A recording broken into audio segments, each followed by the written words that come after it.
पूरे देश में इस कानून के खिलाफ, इस बिल के खिलाफ, कानून में इस बिल के खिलाफ एक गुस्सा है, क्योंकि ये जो बिल मोदी हुकूमत लाई है ये आर्टिकल 25, 26 और 29 का वायलेशन करता है। राइट टू इक्वालिटी आर्टिकल 14 का वायलेशन करता है। और ये बिल लाया गया है, इसका मकसद एक ही है कि मुसलमानों से उनकी वक्फ की प्रॉपर्टीज़ को छीन लिया जाए।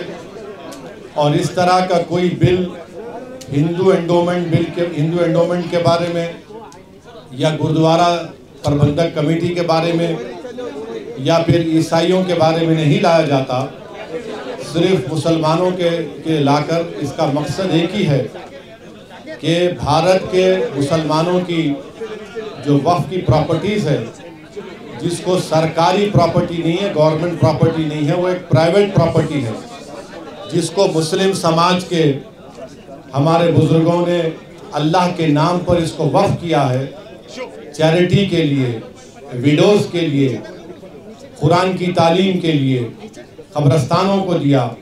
तो ये सब चीज़ें मोदी सरकार इसको ख़त्म करने के लिए इस तरह के बिल को लाया।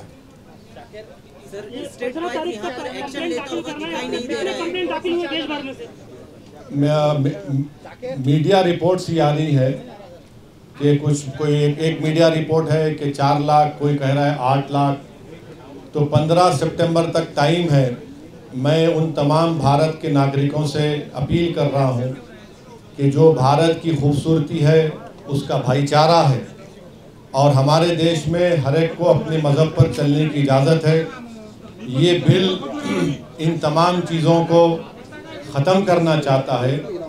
तो जो all India Muslim personal law board ने भी जो QR कोड के ज़रिए आपसे अपील की है कि आप इंग्लिश और हिंदी में इस बिल के ख़िलाफ़ ये जो वफ़ का NRC साबित होगा, आप अपना रिटर्न रिप्रेजेंटेशन भिजाए कमेटी को, सरकार को भिजाए कमेटी को। और महाराष्ट्र में ये कई जगह पर रिप्रेजेंटेशन दिए जा रहे हैं पर्सनल लॉ बोर्ड की लीडरशिप में। आज औरंगाबाद में पहली मीटिंग हुई है और देश भर में इस तरह के पब्लिक प्रोटेस्ट मीटिंग्स होंगे, जिसका फैसला all India Muslim personal law board ने किया है। इस कानून में ये बात आपको समझना है कि लिमिटेशन का जो कानून है आप वक्फ प्रॉपर्टी से निकाल दे रहे हैं। हिंदू एंडोमेंट में लिमिटेशन अप्लाई नहीं होता, वक्फ में क्यों अप्लाई हो रहा है? हिंदू एंडोमेंट बोर्ड में और NGT हो या रेलवेज क्लेमेंट ट्रिब्यूनल, ऐसे 14 ट्रिब्यूनल्स है जहां पर उनके फैसले को फाइनल माना जाता है। और बीजेपी झूठ बोल रही है कि ट्राइब्यूनल के डिसीजन के बाद कोर्ट्स को नहीं जा सकते। आप रिवीजन पिटीशन डालते हाई कोर्ट में और फिर सुप्रीम कोर्ट जा सकते हैं। इस कानून में आप वक्फ बाय यूज़र ख़त्म करना चाह रहे हैं, मगर सेक्शन 123 ऑफ प्रॉपर्टी एक्ट में आप ट्रांसफ़र ऑफ प्रॉपर्टी और अलाउज कर रहे हैं। वक्फ बाय यूज़र क्यों निकालना चाह रहे? क्योंकि मोदी ये बोल रहे हैं कि 200 साल पुराने कागज़ लेकर आओ, और कागज़ नहीं निकलेगा तो वो उस प्रॉपर्टीज़ को कब्ज़ा करना चाहते हैं। हिंदू समाज में by custom and by usage एक टेम्पल और टेम्पल की प्रॉपर्टी बन सकती है, तो मुसलमानों में वक्फ बाय यूज़र क्यों नहीं बन सकता वक्फ? मोदी सरकार कलेक्टर को इतना पावर दे रही है कि कलेक्टर अगर इंक्वायरी जब करेगा किसी प्रॉपर्टी, कोई भी प्रॉपर्टी के बारे में वक्फ की, तो जब तक वो प्रॉपर्टी इंक्वायरी मुकम्मल नहीं करता वो प्रॉपर्टी वक्फ की नहीं रहेगी। और प्रिंसिपल्स ऑफ नेचुरल जस्टिस ये पुकार कर कह रहा है कि कोई भी कलेक्टर या कोई भी आदमी अपने ही मैटर में जज नहीं हो सकता है। ये कौन है आप कलेक्टर को इतना पावर देने वाले कि कलेक्टर डिसाइड? अच्छा, उस एक्ट, इस बिल में ये भी कह दिया गया कि इस बिल को कानून बनने के बाद या उससे पहले जो भी वक्फ प्रॉपर्टी है, अगर वो गवर्नमेंट कब्जे में है तो कलेक्टर तय करेगा और कलेक्टर फैसला भी दे सकता है। ये क्या हो रहा है इस देश में? नरेंद्र मोदी मुसलमानों से ये प्रॉपर्टीज़ को छीनना चाह रहे। इसीलिए हम ये कह रहे हैं कि ये कानून आर्टिकल 14, आर्टिकल 25, आर्टिकल 26, 29 का ग्रेव वायलेशन है। इस कानून में ये था, आप देखिए मोदी बोल रहे कि कानून हम वक्फ प्रॉपर्टी को बचाना चाह रहे। पहले 95 के एक्ट में था कि अगर कोई वक्फ की प्रॉपर्टी चोरी करता तो 2 साल की कैद बामुशक्कत, रिगरस इम्प्रिजनमेंट। मोदी जी उसको सिंपल इम्प्रिजनमेंट कर रहे हैं। अभी नॉन बेलेबल है, मोदी जी बोल रहे हैं बेलेबल कर दूंगा मैं। मुतवल्ली अगर कलेक्टर की बात नहीं सुनेगा सेक्शन 61 में, तो कलेक्टर मुतवल्ली को अगर बोलेगा कि मस्जिद को तुम बोल दो गवर्नमेंट प्रॉपर्टी नहीं करेगा तो कलेक्टर को 6 महीने की सजा। आप बताइए क्या क्या करना चाह रहे हैं मुसलमानों से आप? ये कानून बना रहे हैं। और जितने भारत की पॉलिटिकल पार्टीज हैं उनको सोचना पड़ेगा, चाहे वो इंडिया की सपोर्ट कर रहे हैं या नहीं कर रहे हैं, ये कानून भारत के कॉन्स्टिट्यूशन के खिलाफ है। आप कैसे इस तरह का कानून बना रहे हैं? आप पूरी प्रॉपर्टीज को छीनना चाह रहे हैं। ये काम इस बिल के जरिए मोदी करना चाहते हैं। सर, अगर एंटीलिया की बात की जाए तो उसमें कई सारे वक्फ के मेंबरान थे, उन्होंने नॉन वक्फ प्रॉपर्टी उसे घोषित किया है, तो उनको आप एक्शन लीजिए, उनको हटाइए। और वो मैटर सुप्रीम कोर्ट में है। महाराष्ट्र की सरकार एक स्टैंड ले, शिंदे की सरकार एक स्टैंड ले उसके बारे में कि वक्फ की प्रॉपर्टी, और वो तो आगा खानी वक्फ का है, यतीम खाना है वो। मैंने 2013 में जब ये बिल पास हो रहा था, मैं अपनी स्पीच में इस बात का जिक्र किया। यतीम खाने पर आप बना लिए, तो महाराष्ट्र की सरकार क्या बोलना है उसके ऊपर? तो यही देखिए, ये कानून क्यों बना रहे, ताकि सरकार कलेक्टर के जरिए इसको कहेगी वक्फ नहीं है, या फिर कहेगी कि लिमिटेशन एक्ट का कानून खत्म हो गया, या फिर इवैक्यू प्रॉपर्टीज की जितनी प्रॉपर्टियां सब कब्जा करना चाहती है। तो ये कानून वक्फ को बचाने के लिए नहीं लाया गया है, ये कानून वक्फ को खत्म करने के लिए नरेंद्र मोदी लाए हैं। आप इस पार्टी की इस तरफ आ रही है, लेकिन कांग्रेस इस बारे में कुछ ज्यादा बोल नहीं रही है। देखिए, आप मेरे बारे में पूछिए, मैं दूल्हा आपके सामने बैठा हूँ, अब दूसरे नहीं है तो मैं क्या करूँ? अब आप मेरे को क्यों उधर लेके जा रहे हैं? इसके रोकने के लिए आवाम में एक प्रोटेस्ट, आवाम में एक बेदारी, और आवाम जब ये फैसला कर ले कि ये कानून जो बिल लाए हैं ये वक्फ की प्रॉपर्टीज़ को बचाने के लिए नहीं बल्कि वक्फ के प्रॉपर्टीज़ को बर्बाद करने के लिए लाया जा रहा है। ये आप बताइए, कोई किसी कानून में कोई कहता है हिंदू धर्म में या सिख धर्म में या जैन धर्म में कि उसको 5 साल हिंदू, सिख और जैन होना पड़ेगा तभी वो दान दे सकता है? ये बिल में कह रहे हैं कि उसको 5 साल मुसलमान रहना पड़ेगा, उसके बाद वो वक्फ कर सकता है। अरे भाई, तू होता कौन है मेरे को डिसाइड करने वाला? 5 साल? अब क्या 5 साल के बाद मोदी जी गले में हाथ डाल के बोलेंगे आओ सेल्फी ले लो, तुम 5 साल तुम्हारे मुकम्मल हो गए, तुम मुसलमान हो गए? अब मुझे सर्टिफिकेट लेने के लिए मोदी जी के पास जाना पड़ेगा कि मैं मुसलमान हूं? ये भारत के सुप्रीम कोर्ट का जजमेंट है 2006 या 12 का, रामजी दास कुछ, उसके खिलाफ है ये। इस तरह का कानून बना रहे हैं। आप जेपीसी में है सर, जेपीसी की बैठक किस मोड पर जारी है? नहीं, देखिए, वो जेपीसी नहीं है, वो joint working committee on Waqf amendment bill 2024 है। जेपीसी को इन्वेस्टिगेटिव पावर्स हो सकते आउटसाइड द बिल ऑल्सो।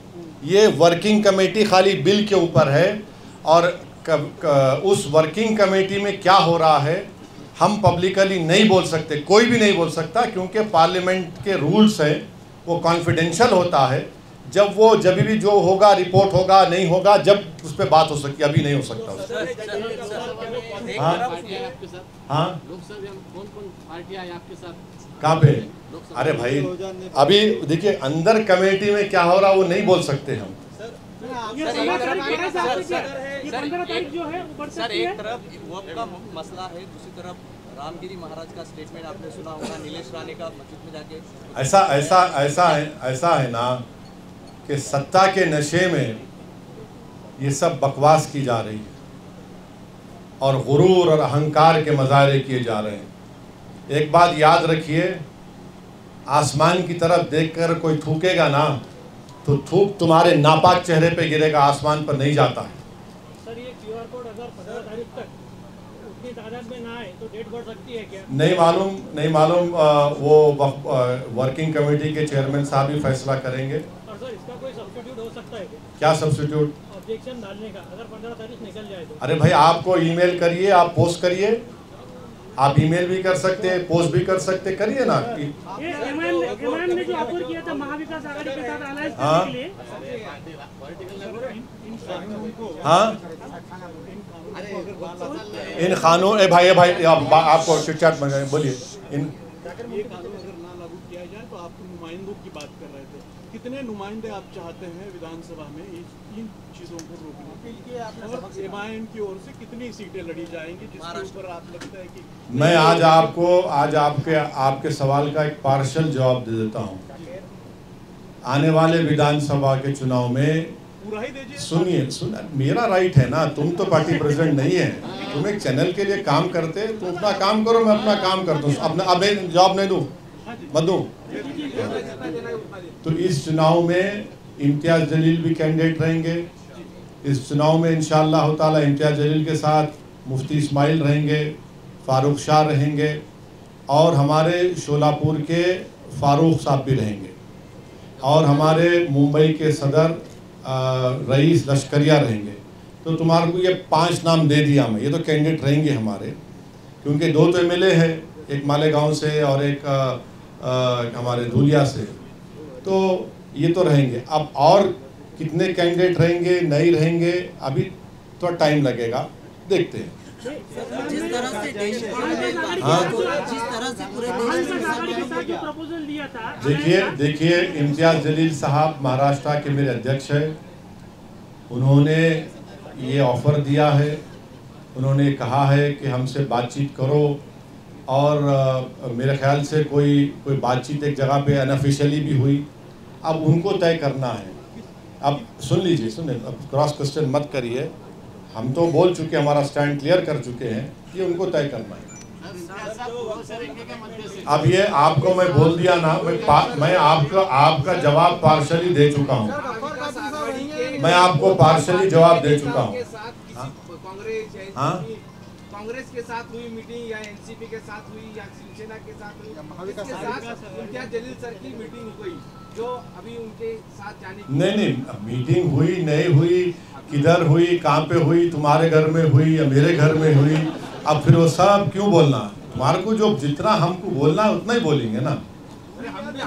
हाँ नहीं, तुम्हारे घर को आते हैं। हाँ हो गया, चलो अब दूसरे बात करो, दूसरा सवाल करो, हो गया, बस जवाब दे दिया आपको। और बोलिए सर, जिस तरह से पूरे मुल्क में मुसलमानों को टारगेट किया जा रहा है, एक तरह से मुसलमान खुद को असुरक्षित समझता है, तो क्या मोदी हुकूमत सबका साथ सबका विकास यही दिखाई दे रहा है? वो सबका साथ सबका विकास सबका विश्वास एक धोखा है, सब फ्रॉड है, वो कुछ नहीं है। सब आप देखिए, बुलडोज़र से घरों को तोड़ दे रहे हैं। जहाँ पर उत्तर प्रदेश में, महाराष्ट्र में, मध्य प्रदेश में हाजी रिजवान, हाजी शहजाद घर को तोड़ दिए।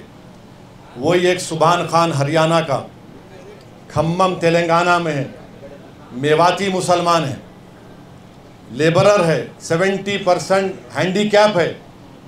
सुभान खान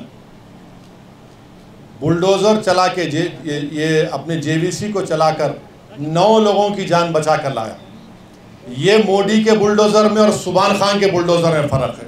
हम जान बचाने के लिए इस्तेमाल करते, वो जानों को बर्बाद करने के लिए इस्तेमाल करते हैं। जिस तरह सुप्रीम कोर्ट हाँ देखिए, मीडिया में सुन तो लीजिए, आप बोल दिए ना। मीडिया में ये रिपोर्ट हुआ था कि जनाब अजीत पवार ने कहा कि हम महाराष्ट्र के विकास के लिए सपोर्ट किए, सेकुलरिज्म पे हम कॉम्प्रोमाइज़ नहीं किए। हम उनको सवाल कर रहे हैं, अगर आप नहीं किए तो फिर इस बिल की मुखालिफत करिए ना आप। हम जनाब अजीत पवार से बोलना चाह रहे हैं, आप इसकी मुखालिफत करो, इसका अपोज करो। और हम इन एकनाथ शिंदे को बोलना चाह रहे, छत्रपति शिवाजी महाराज को आप इतना बोलते हैं, इतना मानते हैं, तो रत्नागिरी की वो मस्जिद, जो दरगाह जहाँ पर 652 एकड़ ज़मीन छत्रपति शिवाजी महाराज ने दी, 250 साल का रिकॉर्ड है, वफ़ छत्रपति शिवाजी ने किया, तुमको उसका भी ख्याल नहीं है। सर, जम्मू कश्मीर में आप चुनाव लड़ेंगे? नहीं लड़ेंगे। चलिए हो गया, thank you sir, thank you.